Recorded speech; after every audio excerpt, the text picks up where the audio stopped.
Welcome back to the King Closer Reacts. I am the King Closer, RJ Bates III, and this is the series where I'm going to respond and react to a bunch of different YouTube shorts, TikToks, Reels, things like that.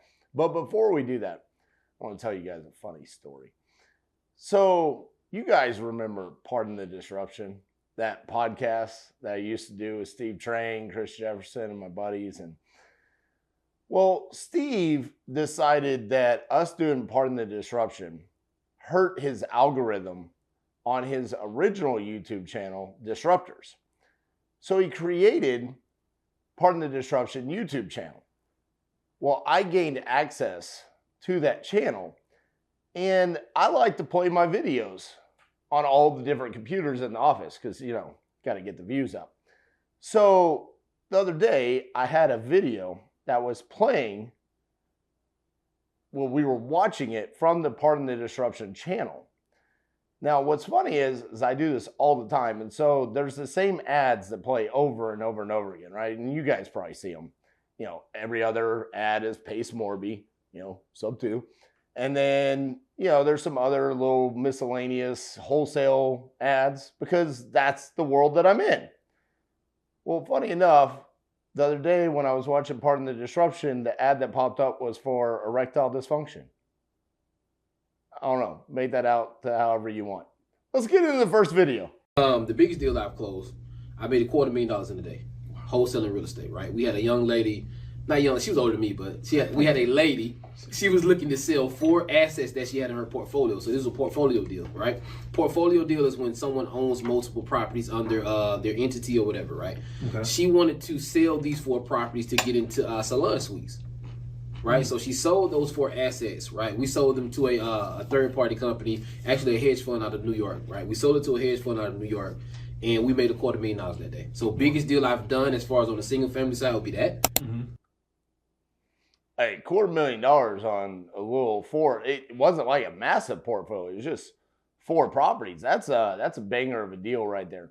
What I will say about my experience over the past decade of analyzing portfolio deals is as there's more and more properties inside the portfolio, it normally becomes more of a waste of time, right? Those sellers are going to be sophisticated. They're going to be investors themselves. They know what their property is worth, and rarely do they have the motivation to need to sell it for that steep of a discount. Unless there's something like this, where this seller wanted to move on to a different career path, right? She wanted to move on to salon suites. I don't really know what that means, but I'm not in that business. Be careful, especially when you're newer, that every time a portfolio comes down, that you get super excited and you're thinking it's going to be a $250,000 banger of a deal, because it can also be an extreme waste of time doing the recon, underwriting it, getting all the comp values, getting what the condition is of each property, and a lot of times rent rolls and the financial records. It can be a time suck, so be careful with those portfolio deals. We get a lot of pushback from realtors, real estate agents, real estate brokers. It's funny because sometimes the real estate agents make more money on a house than the sellers of the house, which is crazy. Wow. That's insane. But I would say that our company, for sure, helps with nuisances. Community nuisances are, for example, a home that visually is a nuisance, or a home that's like an audio nuisance. If they're having a party, you can call the police. That's a nuisance violation. Well, a visual violation is if they don't cut the grass, etc. So these homes sometimes get boarded up, etc. And our company and our industry, wholesaling real estate, actually benefits the economy. Mm-hmm. And the way we do that is that we improve the surrounding and the aesthetics by remodeling places, putting things up to code when nobody else would. Now, we piece together the person who's going to do that. Wholesaler, we're not going to go in. We're not going to remodel it. We hope that our end buyers are going to. But I think the key phrase that she had there is the impact that we have on the economy. It's not only the fact that we're bringing properties up to code and fixing the aesthetics of the property, but it's also the fact that A lender is going to be able to loan their money. That's how they make their money. The end buyer, a flipper or a landlord, is gaining an asset. That's an opportunity for them to make money. Title company gets a transaction done. Contractors are going to get hired. Lawn maintenance crews are going to get hired. The electric bills started getting paid. The water bills get paid. A lot of times these vacant properties have no utilities on. So it is really good for the economy overall. And then as well, like she said, for the neighborhood, it can really improve it. However, what I will say is on TikTok, I have gotten a ton of pushback from when we talk about this topic, people saying what's not good for the neighborhood because you're raising the property values and it makes housing unaffordable. I feel like that's a little short-sighted. I understand where they're coming from, but at the end of the day, no one wants a boarded up house or a house getting torn down in certain areas like Detroit, Kansas City, Jackson, Mississippi. You're seeing houses actually, they're forced to be torn down because the property values have dipped so low that no one was willing to come in and buy those properties. So in a lot of the areas in the United States, we are helping cities avoid that catastrophe. That's why I like wholesaling remotely. It's peaceful, it's quiet. Makes me want to spit some knowledge. Give you some knowledge. Okay, check this out. Whenever you are out and you see a for rent sign, okay, it's a landlord. If that landlord also lives out of state, then you have the perfect candidate for an owner financing contract. And I'll tell you why. Because having property out of state can be hell. When things break down, you have to pay someone to fix it. You need the grass cut, someone else cuts it.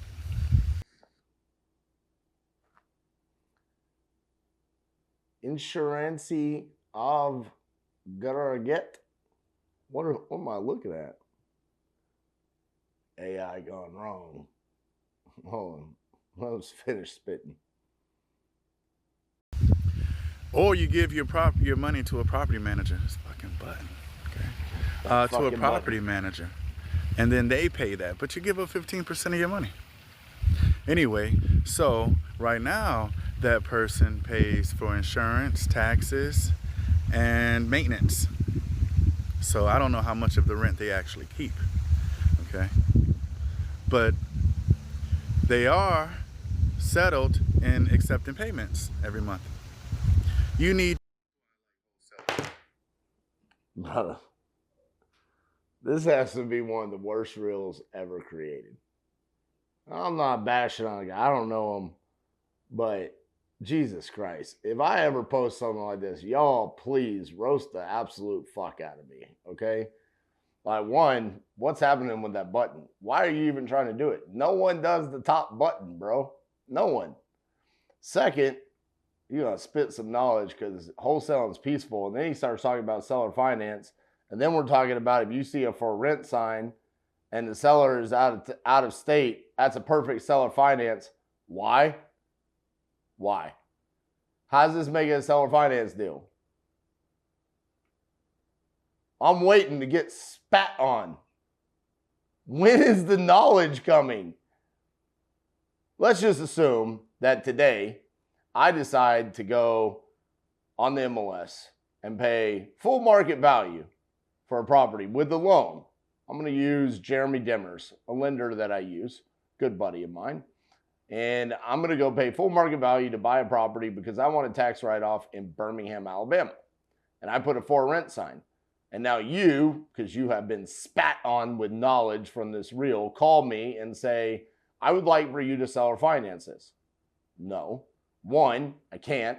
I have an underlying mortgage. My lender won't allow a wrap. We're not going to talk about that. That's not a thing. We're not going to talk about the underlying mortgage. Two, I bought the property so I could rent it out. I already underwrote it with knowing I have a property manager. I know when shit goes wrong, I got to hire someone. Brother, if I own the house right there, 10 feet away, and something goes wrong, I'm still hiring a dude to fix it. You think I'm going to go fix it? Shit, I'd make it worse. What are we talking about? I was not spat on with knowledge, okay? I was just disturbed by everything that was said during this video. Again, less regulations on wholesaling, more on cameras and microphones to just random people.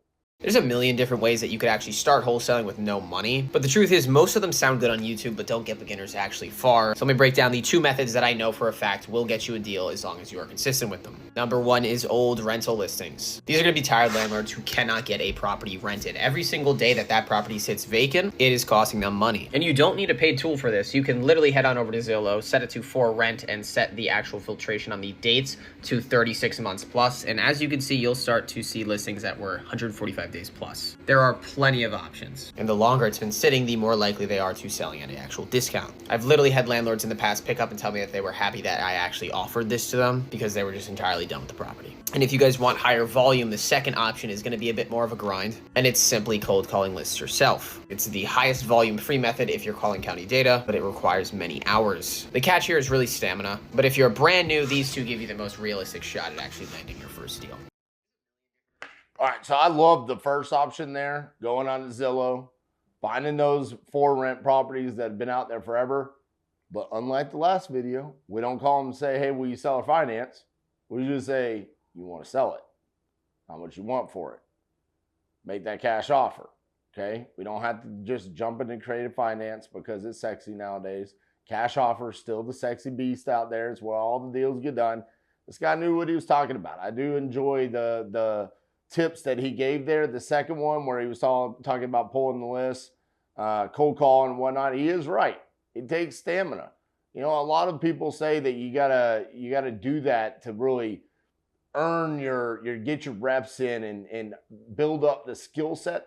I don't necessarily think it's the case.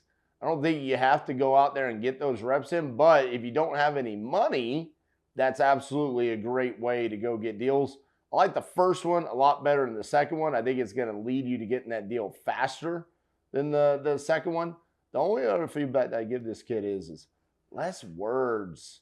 There was one part, man, you talk so fast. I was trying to read what you're saying and listen. I get it. You want me to watch it over and over and over again, but there was just too many words. Outside of that, good knowledge. I did learn a thing about Ohio. I think I shared that with you already, Jasper. A wholesaler from Ohio was saying that it really hasn't changed much, them passing that law, that you just have to market it as an assignment. So I was on a Resimply training, and the guy who's doing the training is a wholesaler in Ohio. And so I dropped in the chat, how do you get around the law, against wholesalers? And he was like, oh, it's not really an issue. We just have to market it and say it's an assignment. So you say for assignment when you're marketing your deal. Oh, okay. And he said he's not having any problem. It's business as usual. So that was interesting to hear because we got scared when we really heard about the law. So this is pretty much the case with almost every regulation out there. It's more about disclosure and transparency. That's what they want from us because of really us being morons for the past 10 years. At least that's how long I've been here. So I'm sure we were morons before I got here. But in the past 10 years, there's been a lot of lying and manipulating. And they're saying, hey, we've got to remove the predatory acts that wholesalers have been taking. So just disclose what your true intentions are. Tell everybody. Just like realtors show up on retail listings and tell people, I'm going to list your house and I'm going to get paid a commission. It's no different. We're basically going and we're saying, hey, we want to wholesale your house. We are going to assign our equitable interest to an end buyer. And as long as we do that in most states, we're completely okay, despite it having regulations. All right, guys, that's our episode of The King Closer Reacts. Hope you enjoyed it. Everyone say a prayer for Steve Trang and his wife. Hope everything works out there. Let me know what you thought about today's episode in the comments. Show me some love, like today's video, and we'll see you guys tomorrow.